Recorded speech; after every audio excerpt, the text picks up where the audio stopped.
시청자 여러분 안녕하십니까?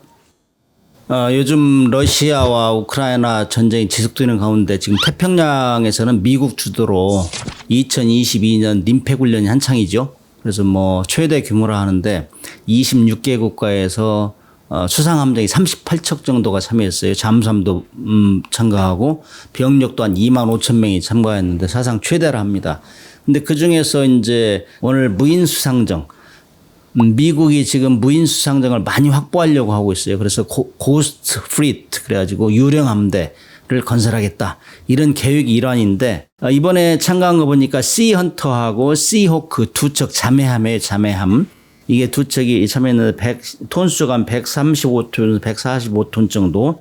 그 항속거리도 9,000에서 10,000 노티컬 마일. 그다음에 30일 이상 작전할 수 있고 파고 3위 때도 견딜 수 있는 이런 함정들 두 척을 끌고 왔어요. 그래가지고 많은 사람 국가의 그 해군들한테 보여주고 미국의 무인 수상정을 보기 위해서는 미국의 이제 해군력 건설 방향이라든지 그다음에 유령함대 건설 계획 이런 걸 좀 볼 필요가 있어요. 미국의 해군 작전이 2018년을 계기로 분산 해양 작전 개념으로 이제 전환한다 이런 개념을 제시를 했어요. 그게 분산 해양 작전이라는 뭐냐?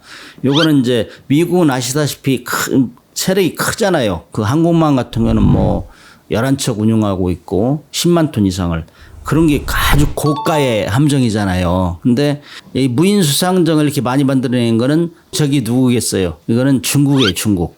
중국은 태평양으로 계속 나오려고 하는데 자기들 중국이 바리케이트를 쳤잖아요. 제1 도련선 해가지고 필리핀, 대만, 오키나와 일본까지 이 구역을 자기들 구역이다, 앞마당이라 생각하는 거예요. 근데 미국은 거기를 못 나오게 하고 있고 그래서 그 제1 도련선에 이 무인 수상정을 배치시키겠다. 그래서 무인 전력, 그다음에 신형 호위함도 좀 작게 그래서 전력을 분산시켜서 상대가 어떤 배를 쏠까 이렇게 고민하게 만들고 무력화시키는 거예요. 그러니까 한마디로 뭐 인공지능이라든지 자율 기능 이런 걸 해가지고 중국어를 쉬운 말로 하면 혼돈스럽게 헷갈리게 하는 거죠. 올해 이제 4월 달에 미 의회 보고서에 의하면은 2019년 이후부터 무인 전력을 150척에서 190척까지 확보하겠다.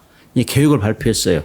이 계획에 따라서 수상함 전력 구조도 대형함, 그러니까 항공모함 같은 거죠. 대형함, 그다음에 중형 전투함, 그다음에 대형 무인 수상정, 중형 무인 수상정 해가지고 비율도 1대 2대 3대 4. 그러니까 중형 무인 수상정이 제일 많죠. 수상함이. 그렇게 이제 변화를 시도하고 있어요. 그래서 2017년부터 이 개념이 도입돼 가지고 PMS 406이라는 그 약어를 사용해 가지고 지금 미국은 유령 함대를 발전시키고 있어요. 그래서 제1 수상 발전 전대까지 창설해 가지고 2024년도까지 무인 수상정을 이제 건조해서 2025년부터는 운용을 하겠다. 이게 미국의 계획이에요. 그래서 이번에 이제 무인 수상정을 림팩에 끌고 와서 거기서 지금 다국적 훈련하는데 거기서 시험을 하는 거예요. 어떻게 운용하는 것이 효과적인가. 제1 도련선 바로 앞에는 대형 무인 수상정. 이 대형은 대잠전, 그다음에 대수상전. 그런 중국의 잠수함하고 수상함 공격하는 임무. 그다음에 중형 무인 수상정은 감시 및 전자전. 감시 및 전차를 작전하고 전자전. 그다음에 소형 무인 수상정은 기류전하고 통신 중계함 임무. 그다음에 아주 극소형 무인정은 통신 중계 및 감시 정찰 이런 걸 하고 맨 뒤에는 항공모함이 이제 버티고 있는 거예요. 그래서 항공모함에 그 전투기를 필요할 때 사출해 가지고 대지상 공격을 하고 이런 개념을 바뀌고 있어요.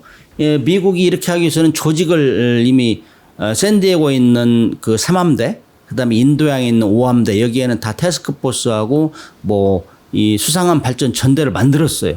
이 전대에서 모든 계획이 나오는 거예요. 그래서 몇 년도부터 몇 년도까지는 함정을 몇 척 만들고 이 함정들 데리고 나가서 어디서 훈련하고 이번엔 2022년 림팩 훈련에도 다 계획이 돼 있던 거예요. 그래서 두 척을 몰고 와서 지금 훈련하면서 가장 신경 쓰는 것이 어떻게 유인 함정, 그러니까 뒤에 있는 항공모함이나 구축함 이런 것들하고 무인 함정하고 어떻게 통신을 해서 효과적으로 전투를 할 것인가, 이거를 지금 막 고민하는 거예요. 그래서 적용 훈련하는 것이죠.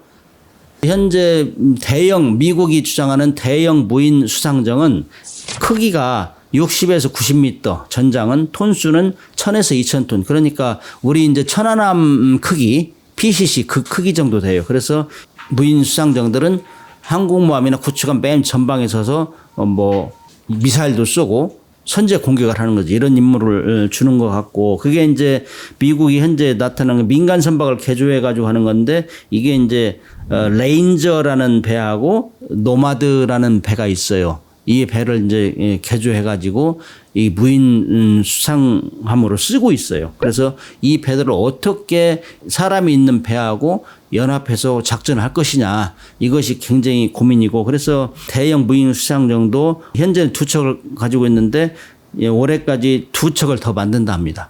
그럼 네 척이 되는 것이죠. 그다음에 중형 무인 수상정, 이게 미디움인데 이거는 크기가 14 내지 58m, 만재톤수는 500톤. 그러니까 이건 500톤 정도 되면은 지금 우리 윤영하급 고속함이 있어요. 우리 천안함 사건 이후 이제 우리가 새로 건조한 거, 그 크기와 비슷한데 이거는 주로 감시 및 정찰, 그다음에 전자전 임무 이런 걸 하는데, 이게 여기에 속한 게 이번에 참가한 시헌터하고 시호크 두 척입니다. 이런 배를 이제 올해 말까지 9척 정도를 추가로 건조하겠다, 이런 계획을 가지고 있어요. 지금 그럼 한국에는 어느 정도냐? 한국도 오래전부터 했어요. 사실은 핵심 기술 연구 개발이라 해가지고 국방과학연구소하고 그다음에 한화 시스템, 그다음에 해양 선박 플랜트 연구소, 그다음에 LIG 넥스원 이런 데에서 같이 두루 협력해 가지고 연구를 했어요. 대표적인 게 지금 LIG 넥스원하고 국방과학연구소하고 같이 협력해서 만든 해검3라는 배가 있어요. 이 배는 13.5m고 톤수는 한 약 10톤 정도 되고 최대 속력은 40노트, 항속거리 240m, 내항성은 2.5m까지 견딜 수 있고, 그 미국의 시헌터는 크잖아요. 40m, 그다음에 152톤, 135톤에서 145톤이라 했는데 약간씩 틀려요. 이거는 기록마다. 근데 이것 속력은 우리보다 낮아요. 27나트. 그다음에 항속거리는 9,000마일. 내항성, 그래 내해성이죠. 그 파고는 4m까지 견딜 수 있고 크다는 얘기죠. 그리고 이제 여기 이 무인 수상정을 움직일 수 있는 그 통신 수단, 그다음에 탐지, IR, 적위선 탐지 장비, 그다음에 과학 장비, 통신 수단 이런 것들은 우리하고 대등하게 지금 비슷해요. 근데 통상 일반 연구자들이 얘기할 때는 무인 수상함 기술은 미국의 한 70% 80% 되지 않느냐, 이렇게 판단을 해요. 근데 한국 사람 잘하잖아요. 또 시작을 하면. 지금 핵심 기술 연구 개발에서 국방과학연구소 주도로 해가지고 거의 다 우리가 최고 수준을 가고 있다. 이 무인 수상정 개발한 나라가 얼마 안 돼요. 미국, 영국, 우리, 이스라엘 이 정도 된다고. 미국 같은 경우는 지금 중국을 겨냥해서 봉쇄하기 위해서 제1도련선을 봉쇄하기 위해서 이렇게 하지만은 우리도 비슷해요. 우리도 NLL은 항상 항시 전장화될 가능성이 있잖아요. 그래서 북한의 해안포나 그다음 미사일, 실콤 같은 미사일이 항상 경비하는 함정을 노리고 있다고, 사람이 타는 경비함을. 그래서 유사시에는 우리 경비함이 밑으로 많이 내려와요. 왜냐하면은 미사일에 대응해야 되니까. 그런 위험을 감수하고, 그 다음에 우리 또 인구 절벽에 의해서 병력이 많이 줄잖아요. 그래서 이런 거는 무인 수상정을 배치함으로써 경계 임무를 강화할 수 있고 위험을 좀 최소화할 수 있다, 이런 차원에서 우리도 지금 추진하고 있고, 우리가 2011년부터 사실 핵심 기술 연구 개발을 시작했어요. 그리고 2017년도부터 19년까지 국방과학연구소 주관으로 한화 시스템, LIG, 선박해양 플랜트 연구소 이런 데서 같이 협력해 가지고 지금 이런 개념을 발전시키고 있고 어느 정도 기술을 완비하고 있다. 그래서 M서치라는 그 무인 수상정은 국가연하고 하나 시스템하고 공동으로 개발한 거고, 그다음 하나 시스템 독자적으로는 아우라라는 또 이 아우라라는 그 무인 수상정을 개발했어요. 그다음에 이제 국가연하고 그 LIG는 해검 1, 2, 3 이거를 개발해 가지고 지금 엄청나게 그 추진하고 있고, 그러니까 2022년 현재로 보면은 무인 수상정을 운용할 수 있는 핵심 기술은 거의 다 개발했다. 근데 이걸 어떻게 운용할 것인지 우리는 아직 조직이 없어요, 군에도. 미국 같이 뭐 무인 수상정을 운용할 전대를 창설한다 이런 건 아직 없어요. 그러나 그 한국 해군에서 안상민 제독 투스타죠. 투스타가 이번에 원정 상륙 전단도 지휘를 처음으로 맡았어요. 근데 이 씨헌트하고 씨호크가 안상민 제독이 지휘하는 그 예하에 구축함이 이제 그 지휘를 하고 있어요. 그래서 아마 이번 안상민 제독이 갔다 오면은 미국의 수상 무인정이 어느 정도 수준인가, 어떻게 운용하려고 하는구나, 이런 걸 좀 아이디어를 많이 가지고 올 거예요.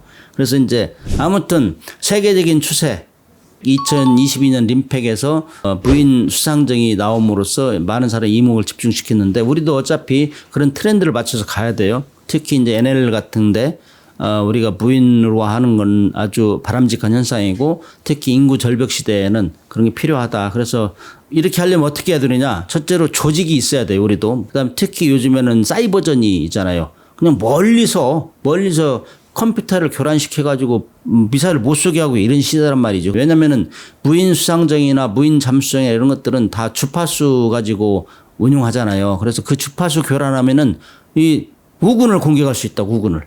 그런 것들을 굉장히 조심해야 되고, 통신을 어떻게 할 거냐, 통신 네트워크를. 그래서 이제 무인 수상정만 하는 게 아니라 항공기하고도 연결하고, 그래서 서로 이제 이렇게 신호를 정보를 교환해, 표적 정보를 교환해서 하기 때문에 이런 네트워크를 구축하는 그다음에 위성하고도 또 이렇게 신호를 주고받는 이런 절차. 그다음에 이 무인으로 하면은 법을 잘 개정해야 돼요. 관련 법을. 왜냐면은 가서 또 해상 충돌 예방법규라든지 이런 여러 가지 해상에도 규칙이 있어요. 이런 것들 다 관련해서 법을 수정해야 되고, 그 다음에 이제 무인으로 갔다가 이 통제가 안 돼가지고 잃어버릴 수도 있어요. 데미지가 이런 거 어떻게 보상할 것인가, 보험도 들어야 되고, 이런 것들. 그래서 지금 군용으로 사용하는데 이것이 군용만 사용할 것이냐, 아니면은 민간인으로도 이거 기술을 이전해가지고 예를 들면 민간 선박 통제라든지 그다음에 어로 감시 이런 거 많이 있잖아요. 이런 데도 활용하면 폭이 넓어지잖아요. 소유가 많아지면 돈이 싸지니까 이런 거 검토해야 되고, 그다음에 그 원자력 발전소나 이런 데는 경비를 탄탄하게 해야 되잖아요. 그 적 테러에 대비해서. 그다음에 육군의 경계 초소도 많아요. 해양 경계 초소. 이런 데도 사람이 이제 인원이 줄어들으니까, 군 병력이 줄어드니까 그런 무인 함정으로 경계를 할 수 있다는 이런. 그다음에 또 이건 잘 활용하면 수출도 할 수 있다. 이런 걸 광범위하게 분석해야 돼요. 해검이라든지 엠서처 이런 것들이 그 유튜브에 많이 나와 있어요. 근데 저는 그런 기술적인 것보다도 우리 군에서 어떻게 확보할 것인가, 이런 전략적인 문제, 그다음에 수출 문제, 이런 차원에서 한번 제가 봤습니다. 이상 마치겠습니다. 감사합니다.